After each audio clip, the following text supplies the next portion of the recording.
Hello everyone. आज हमारा English का क्लास है और आज हम अपने इंग्लिश के क्लास में इंग्लिश रीडर का नेक्स्ट चैप्टर पढ़ेंगे। Rikki Tikki Tavi. आइए स्टार्ट करते हैं। Rikki Tikki Tavi was a mongoose. He had cat-like body and a whistle-like head. His eyes and the end of his restless nose were pink.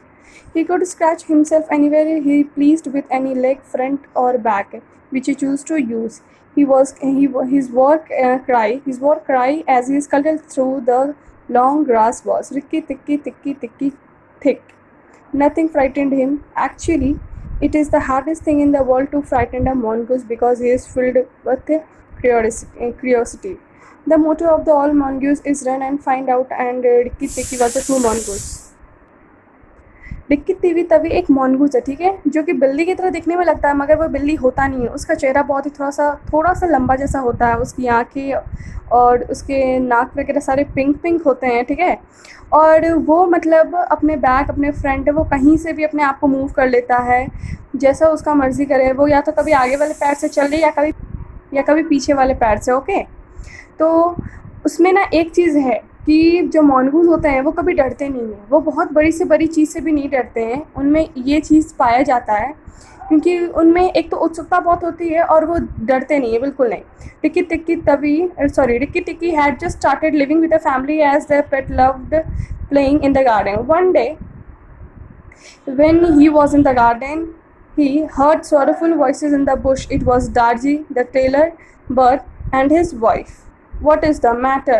asked Rikki Tikki. Rikki Tikki मतलब अपनी family के साथ उधर रखने के लिए गए थे एक जगह, और वहाँ पे उन्हें गार्डन में खेलना बहुत पसंद था, तो वो गार्डन में खेल रहे थे, ठीक है। तो गार्डन में खेलते खेलते क्या हुआ ना, तभी उन्होंने एक आवाज़ सुनी, थोड़ी सी मतलब उदासी टाइप की आवाज़ सुनी, रोते हुए। तभी रिक्की टिक्की ने एक ऐसा आवाज़ सुना जो बहुत ही सॉरोफुल था, उदासी जैसा। तो देखा क्या था, वहाँ पे डार्जी और टेलर बर्ड की वाइफ मतलब वहाँ पे थे। तो टेलर बर्ड और उसकी वाइफ थे।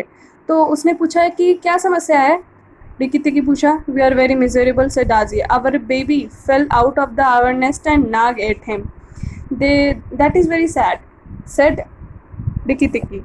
रिक्की टिक्की बोलता है कि जो टेलर बर्ड बोलता है कि हमारा जो बेबी नेस्ट से बाहर आ गया और नाग ने उसे खा लिया। तो रिक्की टिक्की कहता है ये तो बहुत बुरी बात है, बट आई एम स्ट्रेंजर है, हु इज़ नाग। तो वो कहता है कि मैं यहाँ पे नया हूँ, मैं अजनबी हूँ, यहाँ नाग कौन है। Suddenly from the thick grass at the foot of the bush there came a low hiss, then out of the grass rose up the spread hood of Nag, the big black cobra. He was 5 feet long from tongue to tail. He looked at Rikki Tikki with weak snake eyes. I am Nag. Look and be afraid. तो तभी क्या होता है, जब वो पूछता है कि मैं यहाँ पे अजनबी हूँ, मुझे नहीं पता नाग कौन है, तभी एक झाड़ी में से हिश की आवाज़ आती है और क्या देखता है कि एक लंबा सा एक जिसकी जो 5 फीट का था, ठीक है, जो 5 फीट का था, अपनी पूँछ से लेकर अपनी जीभ से लेकर अपनी पूँछ तक। रिक्की टिक्की उसे देखा और स्नेक को देखा, वो ऐसी गुस्से वाली आंखों से। तो नाग कहता है कि हाँ मैं हूँ नाग, देख लो मुझे और डर जा। Rikki Tikki was an afraid for a minute, but it is impossible for a mongoose to stay frightened. He had never met a live cobra before, but he knew that a grown mongoose business in life was to fight and eat snakes. Nag knew that too, and in his heart he was afraid. एक minute के लिए देख के Ricky टिक्की थोड़ा सा डरा, मगर वो फिर सोचा कि यार मैं डर नहीं सकता क्योंकि मूनगूस कभी डरते नहीं है, बहुत मुश्किल होता है उन्हें डराना। और मूनगूस का ये हमेशा ड्रीम रहता है कि वो सांप को मारे और खा जाए, ठीक है। तो नेवला, ठीक है, नेवला जैसे होता है नेवला, वही है। तो रिक्की टिक्की हमेशा सोचता था कि नाग को मारना और खाना ये मतलब उनका एक मोटो होता था कि नहीं उनको ये करना है, और ये बात नाग को ही पता होती थी। एक नेवला ही है जो नाग को खा सकता है, ठीक है। Well said Rikki Tikki, do you think it is right for you to eat fledglings out of a nest? Nag knew that mongoose in the garden meant death for him and his family, but he wanted to get Rikki Tikki off his guard. So he dropped his head a little. You eat eggs, he said. Why should not I eat birds? तो Ricky टिक्की कहा, क्या तुम्हें सही लगता है कि तुम एक छोटे से बच्चे को पक्षी के छोटे से बच्चे को तुम खाओगे? नाग को पता है कि ये मुनगूस की फैमिली यहाँ रहने आई है और वो इसे खा सकती है, वो इसे मार सकती है, लेकिन वो इसे यहाँ से ड्रॉप करके भागना चाह रहा था, वहाँ से हटना चाह रहा था, जो कि मुनगुस वहाँ से हटने ही नहीं देता। तो मुनगुस से पूछा कि तुमने अंडा क्यों खाया, तुमने एग उसका क्यों खाया? तो पूछता है तो नाग बोलता है हाँ मैंने खाया और मैं क्यों नहीं खाऊं। Look behind you said Darzee. Tricky Tiki knew better than to waste time in staring. He jumped up high in the air and just under him, visible by the head of Nagina, Nag's big wife, she said, crept up behind him. He was talking to kill him. He heard her savage hiss at the stock missed.